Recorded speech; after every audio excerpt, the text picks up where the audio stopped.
दोस्तों, आज हम आपको सुनाने जा रहे हैं सृष्टि के इतिहास की एक अद्भुत और महत्वपूर्ण कथा। यह है समुद्र मंथन और महादेव के विषपान की कहानी। सतयुग का समय था। देवताओं और असुरों के बीच निरंतर युद्ध हो रहे थे। देवताओं की शक्ति धीरे धीरे घट रही थी और असुर प्रबल होते जा रहे थे। इंद्र और अन्य देवता चिंतित होकर भगवान विष्णु के पास पहुँचे। भगवान विष्णु ने कहा, यदि देवताओं को फिर से बल प्राप्त करना है तो उन्हें अमृत की आवश्यकता होगी। इसके लिए समुद्र मंथन करना होगा, लेकिन इसमें असुरों को भी शामिल करना होगा। देवताओं ने यह योजना स्वीकार की और असुरों के साथ मिलकर मंथन की तैयारी शुरू कर दी। मंदरांचल पर्वत की मंथनी बनाया गया और वासुकी नाग को रस्सी। देवताओं के वासुकी की पूंछ पकड़ी और असुरों ने उसका फन। समुद्र मंथन आरंभ हुआ और समुद्र से एक एक करके अद्भुत रत्न और वस्तुएं निकलने लगी। अचानक समुद्र की गहराइयों से एक भयंकर विष निकला, हलाहल। इसका प्रभाव इतना घातक था कि इसकी भाप से ही जीव जंतु मरने लगे। आकाश काला हो गया और पृथ्वी पर संकट छा गया। भयभीत हो देवता और असुर ब्रह्मा और विष्णु के साथ मिलकर कैलाश पर्वत पर महादेव के पास पहुंचे। उन्होंने विनम्र होकर कहा, प्रभु, यह विष पूरे ब्रह्मांड को नष्ट कर देगा, केवल आप ही इसे रोक सकते हैं। महादेव ने कहा, यदि यह विष फैल गया तो सृष्टि समाप्त हो जाएगी। मैं इसे पीकर अपने कंठ में धारण करूंगा ताकि यह किसी को हानि ना पहुंचा सके।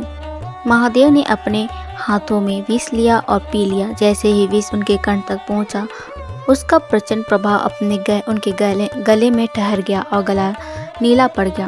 तभी से महादेव नीलकंठ नाम से प्रसिद्ध हुए।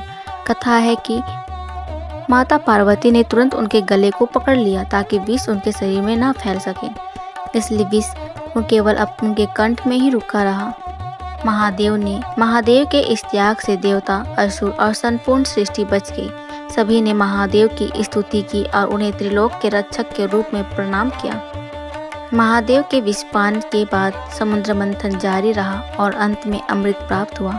देवताओं ने अमृत पीकर अपनी शक्ति पुनः प्राप्त की और धर्म की स्थापना हुई। समुद्र मंथन और विषपान की कथा हमें यह सिखाती है कि सच्चा नेता वह है जो अपने हित से पहले दूसरों की रक्षा करे। महादेव का यह त्याग निस्वार्थ सेवा का सर्वोच्च उदाहरण है। मित्रों, महादेव के विषपान का यह प्रसंग केवल एक पौराणिक कथा नहीं बल्कि त्याग, साहस और करुणा का प्रतीक है। जब भी संसार पर संकट आता है, महादेव स्वयं उसे सहकर अपने भक्तों की रक्षा करते हैं। कहा जाता है सृष्टि में कई रहस्य हैं, पर उनमें सबसे गहरा, सबसे दिव्य और सबसे अद्भुत है कैलाश पर्वत का रहस्य। वो स्थान जहाँ स्वयं महादेव निवास करते हैं, जहाँ समय ठहर जाता है और हवा भी मन जपती है। कैलाश कोई साधारण पर्वत नहीं, वो शिव का निवास है और ब्रह्मांड का केंद्र। हिमालय के उत्तर में तिब्बत की ऊंचाइयों पर स्थिर कैलाश पर्वत ऊंचाई 22,000 फीट से अधिक, पर कोई मनुष्य आज तक इसके शिखर पर चढ़ नहीं सका, क्योंकि कहा जाता है जो कैलाश की चोटी को छूने का प्रयास करता वह जीवित नहीं लौटता। देवता कहते यह पर्वत नहीं, शिव का स्वरूप है। हर चट्टान, हर पत्थर, हर हवा का झोंका महादेव का नाम जपता है। कैलाश की आकृति को देखो, वो किसी मंदिर की तरह प्रतीत होती है। 4 मुखों वाला, 4 दिशाओं में फैला हुआ, मानो स्वयं कह रहा हो, मैं हूँ सृष्टि का आधार। वैज्ञानिक कहते हैं कैलाश की चोटी पिरामिड जैसी होती है और यह चारों दिशाओं में पूर्णतः समान दिखती है। इसका हर कोण, हर दिशा सटीक गणना में जोड़ी है। कई वैज्ञानिकों ने अध्ययन किया कि यह पाया कि कैलाश के चारों ओर दिशाएं घड़ी की सुई की तरह घूमती है। यह चुंबकीय ऊर्जा इतनी तीव्र है कि किसी भी इलेक्ट्रॉनिक उपकरण का संतुलन बिगड़ जाता है। पर महादेव के भक्त कहते हैं ये ऊर्जा नहीं, शिव की चेतना है। कैलाश केवल पर्वत नहीं बल्कि एक जीवित सत्ता है जो ध्यान करने वाले से संवाद करती है। हर वर्ष सैकड़ों साधु और तीर्थयात्री कैलाश की परिक्रमा के लिए निकलते हैं, पर यह कोई साधारण यात्रा नहीं। कैलाश की परिक्रमा कुल 52 किलोमीटर की होती है। तीर्थयात्री इसे श्रद्धा से कैलाश मानसरोवर यात्रा कहते हैं। कहा जाता है जो एक बार कैलाश की परिक्रमा करता है वो अपने सभी पापों से मुक्त हो जाता है और जो 108 बार परिक्रमा करते हैं वो मुक्ति प्राप्त करता है। लेकिन यहाँ की परिस्थितियाँ कठिन है। ऑक्सीजन कम, तापमान 20 डिग्री सेल्सियस और हवा इतनी तेज कि सांस भी मुश्किल। फिर भी भक्त कहते हैं यह यात्रा नहीं, महादेव से मिलने का मार्ग है। कैलाश के पास ही स्थित मानसरोवर झील या झील बिल्कुल गोलाकार है, जैसे चांद का प्रतिबिंब। कहते हैं यह झील भगवान ब्रह्मा के मन में से उत्पन्न हुई थी, इसलिए इसे मानसरोवर कहा गया। इसका जल अमृत समान है। जो इसे स्पर्श करता है उसके मन का सारा अंधकार मिट जाता है। इसके उत्तर में राक्षस ताल, जहाँ तूफान और गर्जना कभी शांत नहीं होते, कहा जाता है वहाँ नकारात्मक शक्तियाँ रहती हैं। और यही संतुलन कैलाश की अद्भुत है, शांति और शक्ति दोनों साथ। कैलाश के चारों ओर सामान का प्रवाह अलग है। कई यात्रियों ने बताया, जब हम कैलाश की परिक्रमा करते हैं तो समय रुक सा जाता है। घड़ी की सुइयां अजीब तरह से चलती है, शरीर पर अद्भुत ऊर्जा महसूस होती है। वैज्ञानिक इसे चुंबक की तरंगे कहते हैं, पर साधु कहते हैं यह महादेव का काल रूप है। कैलाश वह स्थान है जहाँ समय जन्म लेता है और समाप्ति होता है, इसलिए महादेव को कहा जाता है महाकाल। कैलाश की चोटी पर बैठा हुआ शिव मौन है, पर हर मौन में ब्रह्मांड की ध्वनि। उनका ध्यान ही सृष्टि की गति का तय करता है। अगर शिव का ध्यान टूटे तो सृष्टि भी थम जाए। कई साधकों ने कहा कैलाश के चारों ओर कुछ दिव्य जीव रहते हैं जिन्हें गंधर्व, यक्ष और शिव सिद्ध पुरुष कहा जाता है। वो मनुष्यों की आंखों में अदृश्य है, पर उनकी उपस्थिति महसूस की जा सकती है। रात के समय कभी कभी कैलाश के ऊपर प्रकाश के गोले घूमते दिखाई देते हैं, कभी हरे, कभी नीले, कभी सुनहरे। वैज्ञानिक कहते हैं यह अद्भुत प्रवाह है, पर भक्त कहते हैं ये शिव के गण हैं जो अपने प्रभु की रक्षा कर रहे हैं। कहा जाता है एक बार नारद मुनि ने महादेव से पूछा, प्रभु कैलाश में ऐसा क्या है जो इसे संसार का सबसे पवित्र स्थान बनाता है? महादेव मुस्कुराए और बोले, कैलाश कोई स्थान नहीं नारद, यह एक अवस्था है। जब मन स्थिर हो जाए, जब विचार शांत हो जाए, जब भीतर का मैं मिट जाए, वही कैलाश प्रकट होता है। महादेव ने कहा, कैलाश तक पहुंचने के लिए तुम्हें पर्वत नहीं अपने अहंकार को पार करना होगा, क्योंकि अहंकार ही वह बर्फ है जो मनुष्य के भीतर जमी है। कई महान योगी जैसे अष्टावक, मिलारेपा और गोरखनाथ कैलाश के पास साधना करते हैं। उन्होंने कहा कैलाश में बैठकर ध्यान करो तो हृदय की धड़कन धीमी हो जाती है, मनुष्य कुछ पलों के लिए अनंत में विलीन हो जाता है। कई साधु बताते हैं कैलाश के आसपास एक अदृश्य ऊर्जा चक्र है जो आत्मा से आत्मा को रूपांतरित कर देता है। वो कहते हैं कैलाश की हवा भी मंत्र जपती है। आधुनिक वैज्ञानिकों ने कहा कैलाश के चारों ओर पिरामिड जैसी श्रृंखला है जो किसी प्राचीन सभ्यता की संरचना जैसी लगती है। कोई नहीं जानता किसने इसे बनाया और यह क्यों पूर्ण रूप से सममित है। कुछ कहते हैं यह ऊर्जा का केंद्र है, एक कॉस्मिक पावर स्टेशन जहां सृष्टि की लय जन्म लेती है। पर भक्तों के लिए कैलाश किसी विज्ञान का विषय नहीं, वो आस्था का धाम है। वह स्थान है जहां हर जीव का अंत शिव के चरणों में शांति पाता है। कैलाश हमें यह सिखाता है कि जीवन एक पर्वत है जिसे जीतना नहीं समझना है। उसकी ऊंचाइयां डराने के लिए नहीं, प्रेरित करने के लिए है, क्योंकि हर मनुष्य का हृदय भी एक छोटा सा कैलाश है जहां अगर भक्ति और शांति बच जाए तो वहां स्वयं शिव प्रकट हो जाते हैं। कैलाश पर्वत का रहस्य कभी शब्दों में नहीं बताया जा सकता, क्योंकि वो केवल अनुभव किया जा सकता है। वो रहस्य है, वो हर भक्त के भीतर जीवित है।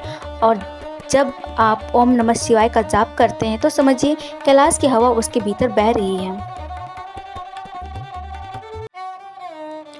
कहा जाता जब महादेव ध्यान में लीन होते हैं तो सृष्टि शांत हो जाती है, पर जब उनकी नींद टूटती है तो ब्रह्मांड की गति बदल जाती है। उनका जागना केवल एक घटना नहीं बल्कि नए युग की शुरुआत होती है। यह कथा जब महादेव की नींद टूटी और उस जागरण से पूरे ब्रह्मांड में परिवर्तन हुआ।